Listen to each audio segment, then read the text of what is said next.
Graças a Deus. Meus irmãos, cada vez mais nós temos visto como as máquinas e robôs têm tomado o lugar do ser humano, não é verdade? Cada vez mais tem substituído o ser humano, as máquinas e os robôs. Esses dias eu estava pedalando, eu e uns amigos meus, e nós sempre damos aquela parada para chupar cana, né? Pedala, pedala e não emagrece, por quê? Né? É garapa, cana e pastel, não tem jeito. Né? Então nós paramos no lugar onde tinha algumas máquinas de colher cana, certo? E aí nós até pegamos amizade já com o rapaz lá que fica lá parado com o caminhão, ele fica com aquele caminhão alto vendo se tem incêndio, né? Aquele caminhão pipa. E lá tinha algumas máquinas, e aí nós estávamos conversando ali com eles, e aí perguntei para um deles, falei, quantos trabalhadores uma máquina dessa de colher cana substituiu? Ele falou, uma máquina substituiu cerca, no mínimo, de 150 cortadores de cana. Imagine bem, antigamente, nessa região, nós víamos com frequência pessoas que vinham de outros estados e trabalhavam aqui no tempo da colheita e depois retornavam para os seus estados. Então, uma máquina substituiu 150 colhedores de cana. Ali, pelo menos, nós tínhamos 4 máquinas paradas ali, só para o miolo ali entre Santa Bárbara e o Sapezeiro. Seria, então, 4 máquinas, 600 trabalhadores. Então, nós temos visto como as máquinas têm cada vez mais tomado lugar do ser humano, não é verdade? Aliás, há uma investigação sobre isso também. Está tendo uma investigação onde computadores automatizados enviam fake news, né, para celulares, e está tendo essa investigação aí de ambos lados políticos que nós estamos sendo bombardeados aí por fake news, e às vezes nós compartilhamos essas coisas também que recebemos, certo? Lógico que com essa situação que nós estamos vivendo nesse momento, também nos obriga a nos desenvolvermos, buscar formas de nos adaptar a esse novo cenário. Então, conforme tem mais máquinas tomando lugar, vai abrindo também mais novas profissões, certo? Para operar essas máquinas. Então, nesse novo cenário também nos força a nos adaptar para assim conquistarmos o nosso lugar. Só que tem um lugar que não tem jeito de substituir. Aonde? A igreja. A igreja de Jesus não tem como substituir. Você e eu, que somos igreja do Senhor, não tem como ser substituída. Máquinas não podem fazer o nosso trabalho. Robôs não podem fazer o nosso trabalho. A igreja é insubstituível na missão de Deus no mundo. Não que o mérito seja nosso, não é isso. Mas essa foi a escolha de Deus, Ele quis assim. Foi Ele que nos escolheu e quis que nós, a igreja dele, fizesse o papel da missão no mundo. Soberana vontade de Deus. A igreja, nós somos aquele que Deus decidiu habitar. Deus decidiu habitar na sua igreja dentro de nós. Deus não habita num templo feito por paredes. Deus habita dentro de nós. O Espírito Santo. E através de nós, então, Ele flui. O Espírito Santo não flui através de máquinas, de robôs ou de estratégias. O Espírito Santo flui através da sua igreja. Através de mim e de você. E é sobre isso que nós vamos meditar nessa noite um pouco. Leio com vocês Atos, da onde paramos semana passada, capítulo 2, do versículo 1 ao 13. Nós temos estudado todos os domingos Atos, parado em alguma perícope, e assim continuado no próximo. Semana passada nós paramos aqui no início do capítulo 2, no final do 1, né? E hoje nós vamos ler até o 13. Amém? Amém, meus irmãos? Se não jantou, nós vamos acabar cedo, você vai jantar, ok? No dia de Pentecostes, todos estavam reunidos num só lugar. E de repente, veio do céu um som, como o de um poderoso vendaval, e encheu a casa onde estavam sentados. Então surgiu algo semelhante a chamas ou línguas de fogo que pousaram sobre cada um deles. E todos então ficaram cheios do Espírito Santo e começaram a falar em outras línguas, conforme o Espírito os habilitava. Naquela época, judeus devotos de todas as nações viviam em Jerusalém. Quando ouviram o som das vozes, vieram correndo e ficaram espantados, pois cada um deles ouvia em seu próprio idioma. Muito admirados, exclamavam: como isso é possível? Estes homens são todos galileus, esses homens são lá daquele lugar que ninguém sabe nada. São a ralé. Como isso é possível? E, no entanto, cada um de nós os ouve falar em nosso próprio idioma. E estão aqui partos, medos, elamitas, habitantes da Mesopotâmia, da Judéia, da Capadócia, do Ponto, da província da Ásia, da Frígia, da Panfilha, do Egito e de regiões da Líbia próximas a Cirene, visitantes de Roma. Tanto judeus como convertidos ao judaísmo, cretenses e árabes, e todos nós ouvimos essas pessoas falarem em nossa própria língua sobre as coisas maravilhosas que Deus fez. Admirados e perplexos, perguntavam uns aos outros: que significa isto? Outros, porém, zombavam e diziam: eles estão bêbados. Amém? Vamos orar? Pai, em nome de Jesus, tem misericórdia de nós, Senhor. Precisamos ouvir a Tua voz. Fala conosco nesta noite, através da Tua palavra. Espírito Santo, ministra essa palavra em nossos corações. Precisamos de Ti, em nome de Jesus. Amém. Amém. Texto bem conhecido dos irmãos. A Bíblia nos diz que no dia de Pentecostes, esses homens estavam reunidos num lugar. Que lugar é esse? Levando a regra da interpretação, o contexto dentro do texto, eles estavam no cenáculo, do capítulo 1, no primeiro andar de uma casa, reunidos ali, esperando a promessa que Jesus havia feito a eles. Esses homens estavam ali, esperando vir aquilo que Jesus havia prometido. Conforme nós vimos semana passada, esses homens estavam orando no capítulo 1, no capítulo 2 eles aparecem sentados.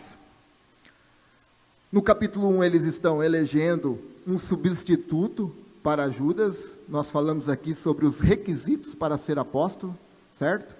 Então o apostolado daquela forma não existe mais. Mas chegou então o dia de Pentecoste. Pentecoste era 50 dias após o sábado da festa da Páscoa, 50 dias após a Páscoa. Pentecoste significa 50º dia. Jesus, então, nós sabemos que ficou com eles 40 dias, dando provas incontestáveis de sua ressurreição, conforme nós meditamos na primeira mensagem dessa série.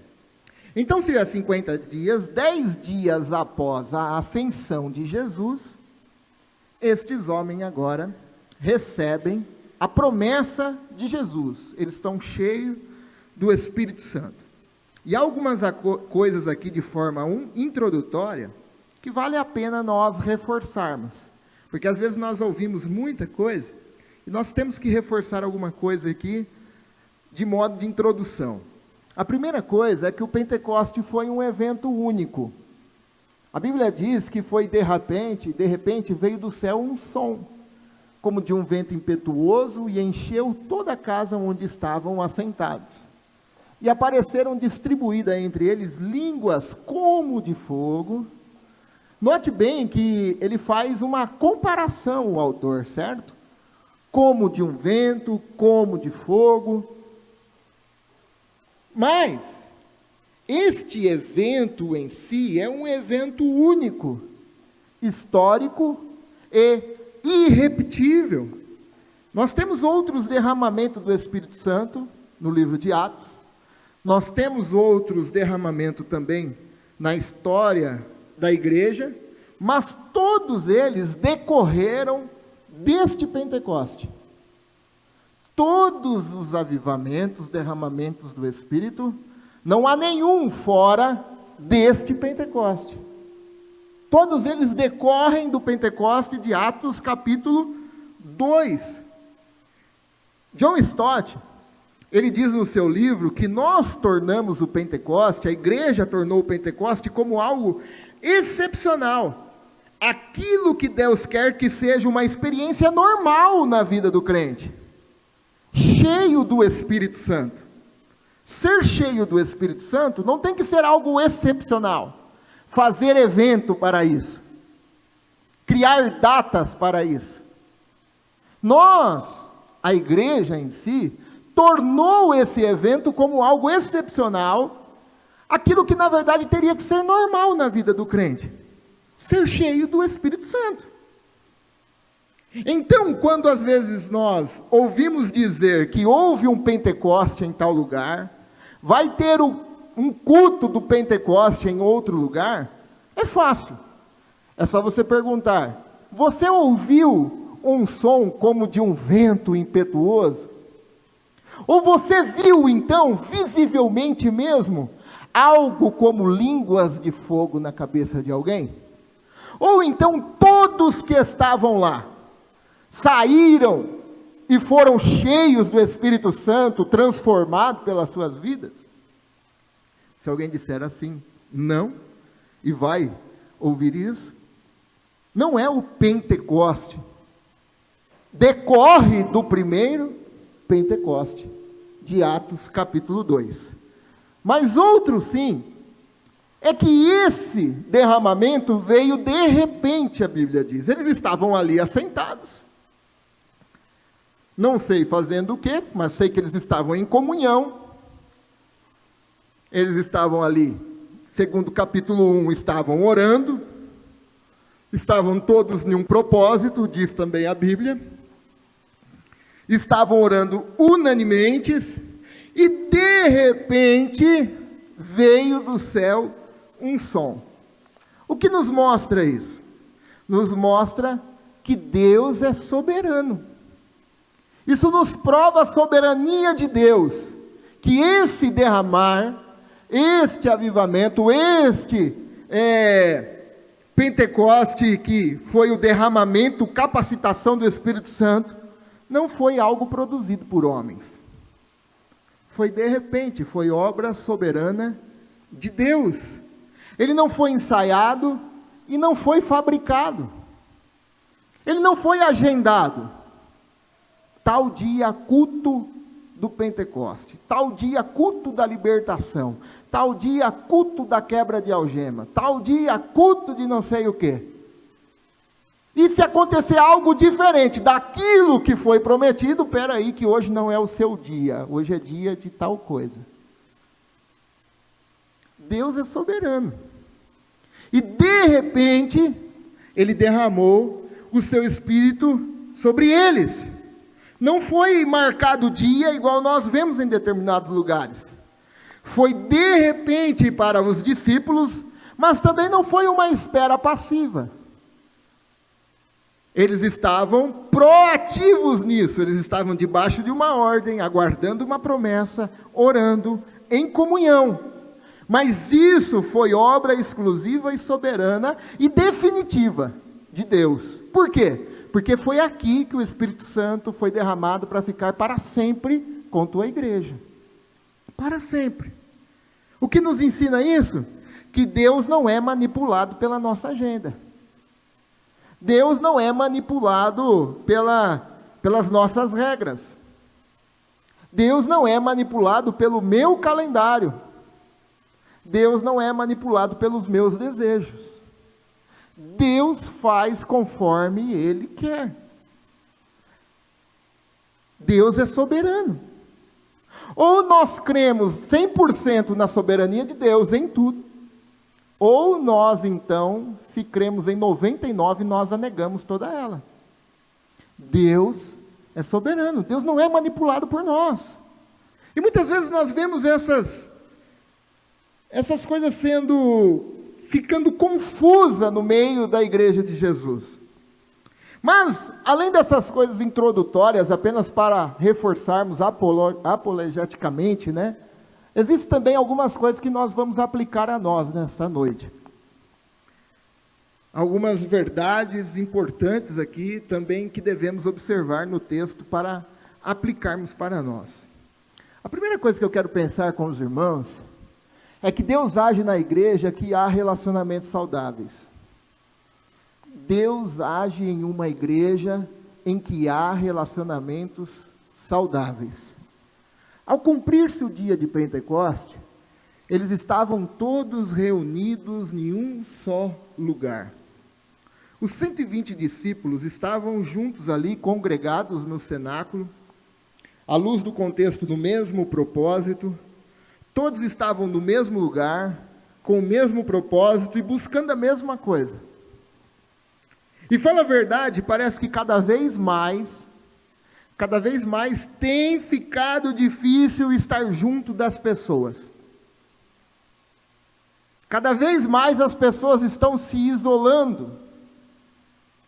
Cada vez mais as pessoas estão querendo ficar distantes. Uma porque não bati com a cara de fulano, de ciclano. Outra porque eu não tenho paciência. Ou então colocamos a culpa no tempo. Não tenho tempo.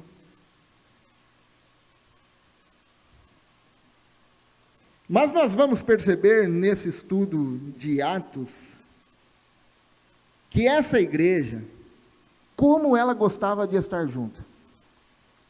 Essa igreja gostava de passar tempo junto. Essa igreja gostava de ficar juntos. Eles se reuniam juntos para orar. Eles se reuniam juntos para evangelizar. Eles se reuniam juntos para comer. Essa igreja gostava de passar momentos juntos. Essa igreja não agia de forma individualista. Eles eram de fato uma igreja. Eles eram de fato um corpo. E estavam juntos. Cada vez mais que eles estavam juntos, mais pessoas se achegavam. O N. Cordeiro disse em seu livro: uma igreja irresistível promove relacionamentos saudáveis. E isso é fato, é só você ver o livro de Atos. Que uma igreja irresistível para a sociedade, ela promove relacionamento, ela agrupa pessoas, ela recebe pessoas, ela acolhe pessoas, e cria então relacionamentos entre si. No cristianismo, os relacionamentos são fundamentais. O cristianismo é a religião dos relacionamentos. Relacionamentos com Deus e relacionamento com o próximo. Se nós vivermos fora disso, nós não estamos vivendo o que o cristianismo fala que é que nós devemos viver. De que forma? Quando uma igreja mantém relacionamentos saudáveis, as pessoas se entusiasmam de verdade para estarem juntas. Quando as pessoas criam vínculos, relacionamentos, elas não vêem a hora de ficar juntas com as tais. E Deus viu que o homem não poderia viver só. Gênesis capítulo 2, versículo 18. O homem dissociado dos outros não se sente realizado. Aliás, alguém já disse que se não temos paz é porque nós nos esquecemos que nós pertencemos aos outros. A igreja é um agente que tem que promover a cultura de pessoas que querem estar juntas. Nós temos que promover isso. Nós temos que ter gosto por isso, de ficar juntos, de estar juntos. A pandemia veio e afastou as pessoas cada vez mais. E é culto na internet, culto no YouTube, culto no Facebook, e o pastor está muito ruim, eu vou procurar outro pastor no Facebook, e vou procurar outro grupo de louvor no Facebook, porque hoje tem à la carte. E presta o culto lá com Guaraná Antártica do lado, e comendo pipoca, né, que ninguém vê. Afastou as pessoas. Mas a igreja, o cristianismo, diz para nós que relacionamentos entre si é fundamental na nossa fé. Numa sociedade individualista, que resiste à proximidade, as pessoas estão resistindo à proximidade. Elas estão criando cada vez mais amigos virtuais, apenas para somar números, mas proximidade as pessoas estão resistindo. E nesse meio que nós estamos vivendo e vendo que a sociedade está resistindo à proximidade, vivendo cada vez mais de forma individual, relacionamentos sadios representam a cura da solidão. O homem não foi criado para viver só. O homem não foi criado para não se relacionar. Algumas religiões colocam as pessoas no mosteiro, algumas religiões mandam as pessoas ficar sozinhas. E Jesus fala: ide, se relaciona. Pai, não tire-os do mundo, mas livra-os desse sistema. Vai, faz discípulo. O cristianismo é através de relacionamentos. E nós temos que promover, então, esses relacionamentos saudáveis. Para a igreja é de suma importância entender. Nós precisamos entender que programas, eventos, departamentos, prédios, estrutura, não tem sentido nenhum no contexto que não há relacionamento saudável. Porque aquela igreja de Atos se reunia numa casa, se reunia à beira de um rio, não era em grandes prédios, não tinha grandes eventos, mas o que tinha era relacionamento. Então tudo isso é bom. É bom nós termos um prédio bom, é bom nós termos ar-condicionado, é bom nós termos um lugar confortável, é bom nós termos um telão, é bom nós termos uma iluminação, tudo isso é bom. Mas é bom se isso também tiver junto com relacionamentos. Porque se não tiver relacionamentos, nada disso tem propósito. E estar juntos não significa que nós somos todos iguais também. Relacionamentos saudáveis não significa que você não vai ter atrito, porque nós somos seres humanos. E aonde tem o tal do ser humano, tem problema. Certo? Se você pensa, mas a nossa igreja tem problema. Na igreja fulano não tem. Não tem porque eu e você não chegou lá ainda, que se chegar vai ter. Porque aonde tem ser humano, tem problema. Relacionamento saudável não quer dizer que você não vai ter problema, porque nós somos diferentes. Mas relacionamentos saudáveis quer dizer que nós somos unidos por um propósito maior, e estamos nesse propósito maior, e solucionamos então os atritos da melhor forma. Lembra de Pedro e Paulo? Um diferente do outro, mas solucionavam da melhor forma. Há uma pesquisa, esses dias eu passei com alguns líderes, saiu esse mês o Instituto Barna. O Instituto Barna é um instituto muito famoso. E eles disseram nessa pesquisa que fizeram no decorrer de um ano, que as igrejas de 250 membros ou mais estão crescendo. A igreja com menos de 250 membros vem diminuindo. As igrejas com menos de 100 membros estão com uma tendência grande de fechar. Por quê? Porque as pessoas estão migrando para igrejas grandes. Pense na sua cabeça aqui, talvez vai ser o mínimo ou nenhum que você lembra de alguém que saiu de alguma igreja e foi para alguma igreja menor. A maioria vai para a igreja grande. Certo? Porque não procure a melhor igreja, ou igreja grande, procura a igreja mais perto da Bíblia, né?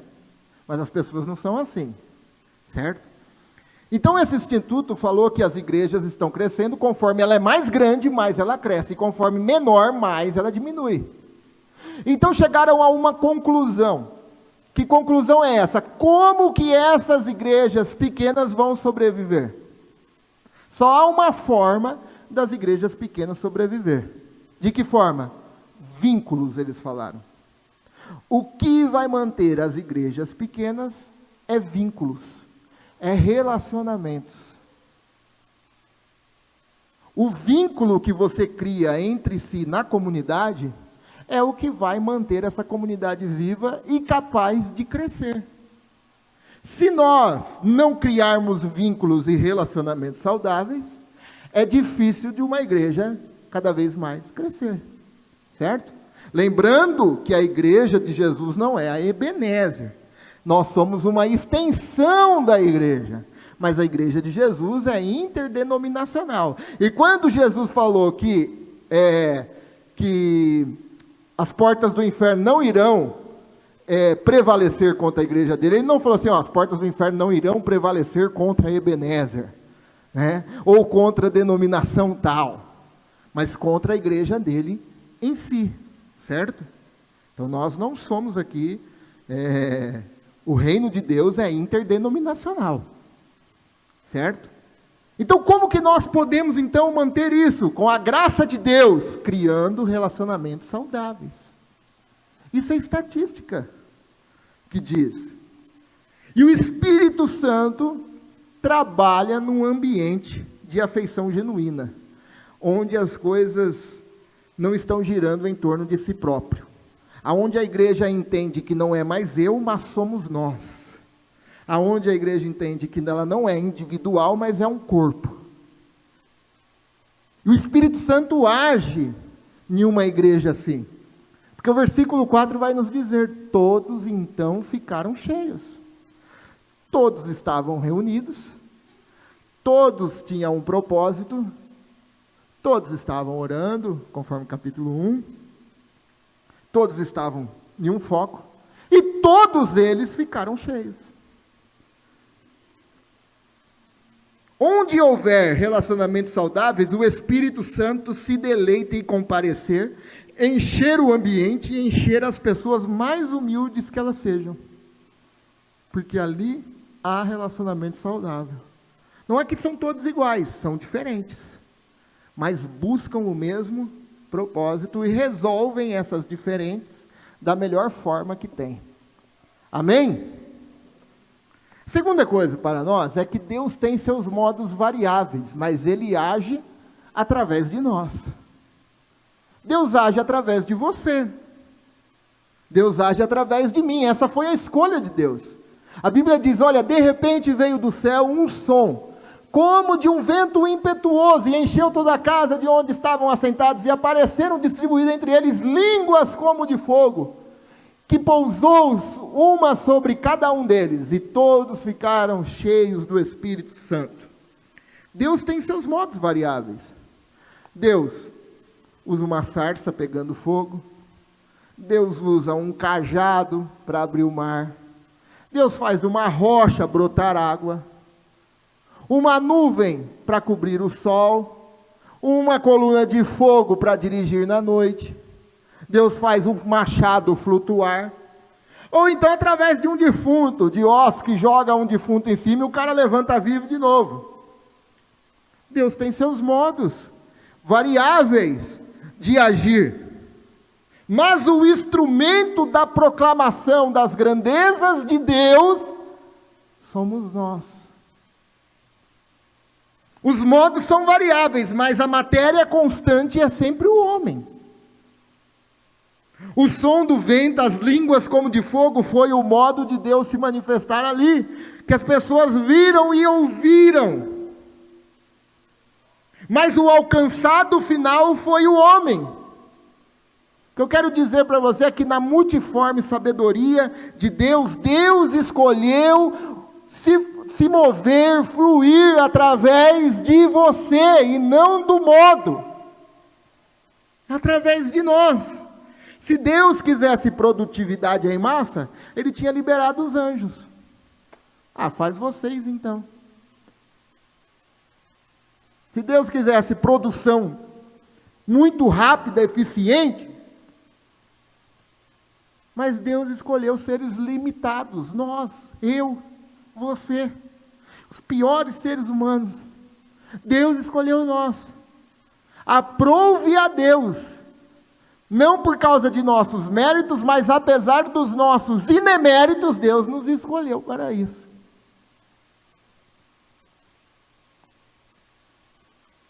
Ele escolheu a sua igreja. A igreja é a escolha de Deus. Nós não descartamos os métodos. É lógico que existe toda uma lógica, uma dinâmica, uma pedagogia para nós falarmos da melhor maneira, de uma forma que todos entendam. Certo? Nós contextualizamos a palavra, vemos o que está acontecendo lá fora, aplicamos para nós hoje a mensagem. Certo? Tudo isso é modo, forma para nós captarmos uma forma melhor, aprendermos melhor, guardarmos melhor. Mas uma coisa a gente não pode esquecer, que é o que E.M. Bounds disse: Deus não unge planos, Deus unge homens. Deus não unge métodos, Deus unge homens. Deus não unge estratégia, Deus unge homens. É bom você ter um plano, é bom você avaliar antes. Jesus falou isso, lembra? Quem que vai construir antes não examina? Né? É bom isso daí. Mas é Deus quem unge nós, para então fazermos a obra dele. Deus prepara os modos, Deus prepara as oportunidades, as formas, mas é você que Deus quer usar lá no seu trabalho, é você que Deus quer usar na sua família, é você que Deus quer usar no seu lar, é você que Deus quer usar na escola, é você. Deus te chamou para isso, Deus te escolheu para isso. Nós somos os escolhidos de Deus para a salvação e para levar a salvação aos outros. Nós temos que anunciar, irmãos, que Jesus morreu pelos nossos pecados, que Jesus, sendo santo, habitou em meio a tanta gente ímpia, numa terra corrompida, se vestiu de carne humana e foi até a cruz, morreu por nós, ressuscitou ao terceiro dia, para nos resgatarmos de volta para Ele. Ele perdoou os nossos pecados. Isso não pode ficar preso em nós, não pode ficar só para nós.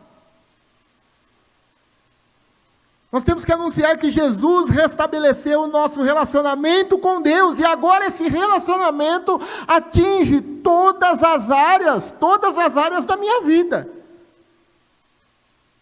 Esse relacionamento atinge meu relacionamento com o próximo, atinge meu relacionamento com a minha esposa, atinge meu relacionamento com meus filhos. Como Valdir disse, é o evangelho todo para todo homem, e para o homem todo. Nós temos que anunciar isso. Deus não unge métodos, Deus unge homens. Deus escolheu você. E a terceira e última coisa para observarmos, que para fazer isso, nós temos então a necessidade de sermos cheios do Espírito Santo. Esses homens estavam no mesmo lugar, no mesmo propósito, buscando o mesmo Deus, e todos eles ficaram cheios do Espírito Santo e passaram a falar em outras línguas, segundo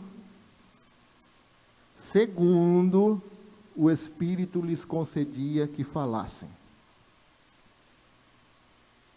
Nós falamos aqui esses dias, falar segundo o Espírito manda. O que o Espírito tem mandado falar? O Evangelho de Cristo, a cruz. O milagre de falar em línguas, no grego, dialectos, ou seja, idiomas. Nós vemos aqui, é claro, eles falavam idiomas que todos eles entendiam. Foi um milagre para o Evangelho, então, ir até os confins da terra sem esses homens, agora sair de Jerusalém. Aqueles que estavam lá de toda parte, voltaram agora, levando aquilo que haviam visto e a pregação de Pedro, que nós vamos refletir semana que vem. Jesus usa dessa forma o modo para que esse evangelho agora alcançasse até os confins da terra, sem que os discípulos saíssem agora de Jerusalém. Foi um milagre para o evangelho ir alcançar as pessoas. Os discípulos eram salvos já. Eles já eram salvos. Jesus já havia dito isso em João capítulo 13, versículo 10. A pessoa que tomou o banho completo só precisa lavar os pés para ficar totalmente limpo. E vocês já estão limpos. Jesus fala, mas nem todos, né? Mas esses homens aqui já eram salvos. Mas agora eles seriam testemunhas daquilo que Jesus havia falado de Atos capítulo 1, versículo 8, vocês serão minhas testemunhas, martireu, vocês serão mártires, vocês haverão uma transformação de vida de verdade, vocês proclamarão o evangelho, vocês serão influenciados pelo Espírito Santo, em todas as áreas de sua vida, eles seriam totalmente influenciados pelo Espírito Santo em todas as áreas. Foi a partir daí. Então você pode perguntar, quando é que nós somos cheios, então, do Espírito Santo? É através dos modos variáveis? Não. Leia o livro de Atos. Nós somos cheios do Espírito Santo quando Deus ocupa cada parte da nossa vida. Nós somos cheios do Espírito Santo quando Deus ocupa as nossas decisões. Quando Deus ocupa as nossas escolhas. Quando nós o deixamos de fato operar em nós e através de nós tudo aquilo que Ele propôs a realizar no mundo. Aí nós somos cheios do Espírito Santo. Ser cheio do Espírito Santo é Deus estar no centro de todos os âmbitos da nossa vida. É quando eu vou fazer algum tipo de escolha, eu oro a Deus e leio a palavra e pergunto, isso é concernente ao que Deus quer para um discípulo dele? Isso é concernente a um filho de Deus? Não, então eu não vou fazer. Isso é ser cheio do Espírito Santo. É por isso que nós devemos então buscar, é o que diz Paulo em Efésios, enchei-vos do Espírito Santo de Deus. Porque uma pessoa cheia do Espírito Santo, ela é influenciada em todas as áreas da sua vida.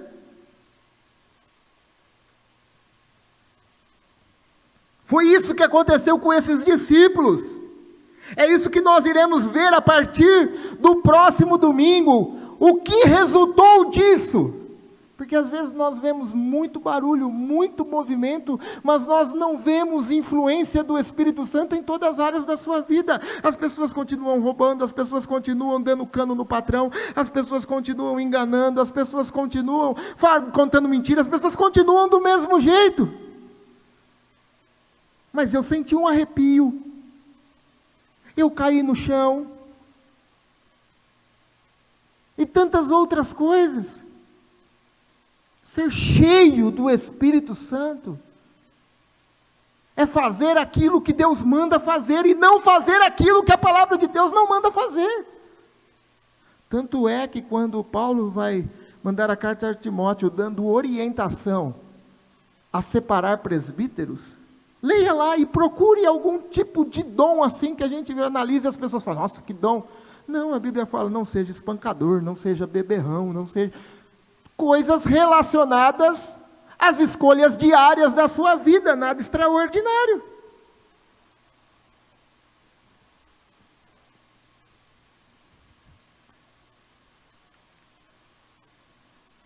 A pergunta para nós é, você quer ser cheio do Espírito Santo? Amém?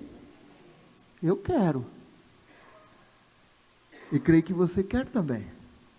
Você quer ser cheio do Espírito Santo? Primeira coisa, então, é estar disponível. Ter uma predisposição. Começa a fazer as coisas mais básicas da sua vida na direção do Espírito Santo.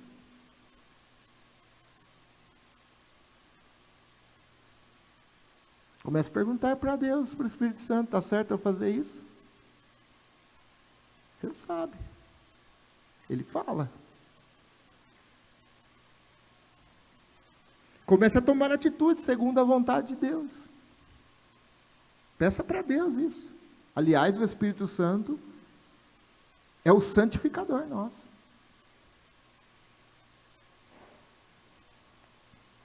O problema, meus irmãos, é que as pessoas hoje querem sentir. Quer vir para o culto, e culto bom é aquele que eu arrepio. Culto bom é aquele que eu sinto. Culto bom é aquele que tem umas coisas diferentes. Culto bom é quando o louvor ministra de um jeito que, olha, as pessoas querem sentir isso. Mas não querem mudar de vida. Foi isso que aconteceu com esses discípulos após o derramamento do Espírito Santo. Mudança de vida. Transformação. Querem, às vezes, que o Espírito Santo haja com eles como marionete, sabe? Parece que tira eles do sentido deles. Senti um negócio e eu não vi mais nada. Ué, mas a Bíblia não fala isso. A Bíblia não fala isso.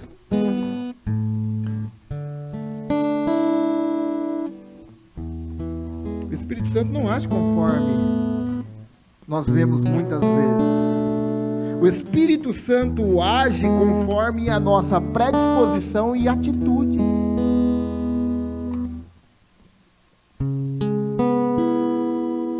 E eu acho, tenho certeza disso, examinando a mim mesmo, como igreja, acho que nós precisamos cada vez mais orar em comunidade, orar em casa, ler a palavra e falar: Deus, eu preciso ser cheio do Espírito Santo. Eu preciso ser cheio, Senhor. Deus, eu não posso me conformar com essas coisas que eu estou vendo na política. É escândalo no meio dos crentes, é escândalo de crente na política, é injustiça. É injustiça com criança, é injustiça com feto. Não dá para me conformar com isso. Então, às vezes, de muita coisa no Facebook, mas sabe, pouca incomodação consigo mesmo.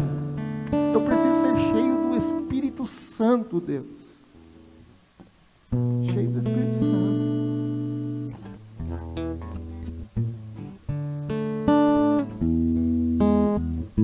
Deus, eu preciso fazer alguma coisa na minha rua, nos meus vizinhos, na minha família. Haja, flua através de mim aquilo que o Senhor se propôs a fazer no mundo. Eu preciso ser cheio do Teu Espírito. Preciso ser cheio do Espírito Santo. Então, para refletirmos e praticarmos, Deus age em uma igreja que há relacionamentos saudáveis. Não é sinal que não haja diferença. Tem isso. Mas nós buscamos solucionar da melhor forma, mas nós temos prazer de estar juntos. A pergunta que te confronta e que me confronta é: como você tem cooperado com isso? Lembre-se dessa pesquisa que eu falei hoje. Vai para casa e perguntando assim: uma igreja de 100 membros pode então vir a fechar? Pense nessa estatística. Qual é a forma então de nós mantermos e crescermos, criando vínculos? Como então eu posso cooperar com isso? Você faz parte de uma igreja, se não é dessa, é de outra. Mas atue de fato na sua comunidade local. Crie relacionamentos. Você não é obrigado a conhecer todos, mas você tem que ter alguém. Tem que ter alguém para orar por ele, ele orar por você, se comunicarem, dar palavra de conforto, abraçar. É lógico que você não vai fazer isso com todos aqui, mas você tem que ter alguém. Crie vínculos. 2 segunda coisa para refletir e praticar: não se esqueça, Deus escolheu você para a missão dele no mundo. Você é a peça essencial que ele escolheu para implantar o reino dele. Não é mérito seu nem meu, mas ele escolheu. Nós somos a peça para implantar o reino de Deus na face da terra. Como nós temos feito isso? Será que eu tenho omitido? Omissão é pecado também. Pecado é só adultério, roubar, matar, né? Nós estamos tão enganados às vezes. Não se esqueça disso. Aliás, é uma tecla que a gente sempre bate aqui por sermos uma igreja missional. Você tem se predisposto para que Ele em você e através de você faça tudo o que Ele propôs realizar? Você tem? Se encha do Espírito Santo. E eu tenho certeza, cada vez mais nós nos enchermos do Espírito Santo, nós vamos nos propor, se predispor a Deus nos usar e realizar tudo aquilo que Ele propôs a realizar no mundo. Amém? Vamos orar? Feche seus olhos. Deus, em nome de Jesus, Pai, nós te agradecemos, Senhor. Senhor, através dessa palavra, continue falando conosco, ministrando aos nossos corações, Pai. Faz de nós, Senhor, uma igreja que cria relacionamentos, Deus. Não deixa-nos ser, que é impossível isso, um membro isolado fora do corpo. Deus, faça-nos em nós, Senhor, uma igreja que cria vínculos, que recebe, que acolhe, que sente falta. Ó Deus, em nome de Jesus. Também, Senhor, faça-nos entender que o Senhor nos escolheu para a Tua missão no mundo. Em nome de Jesus. Em nome de Jesus, usa-nos, Pai. Então, Senhor, encha-nos com Teu Espírito Santo. Enche-nos com Teu Espírito Santo, Senhor, para realizar essa obra magnífica, Senhor. Enche-nos com Teu Espírito Santo. Pai, que essa palavra continue falando conosco no decorrer dessa semana, nos confrontando, Senhor, nos consolando, em nome de Jesus. Continua conosco, Pai, falando, Deus. A semente em si é boa, Senhor, então que ela venha dar frutos, em nome de Jesus.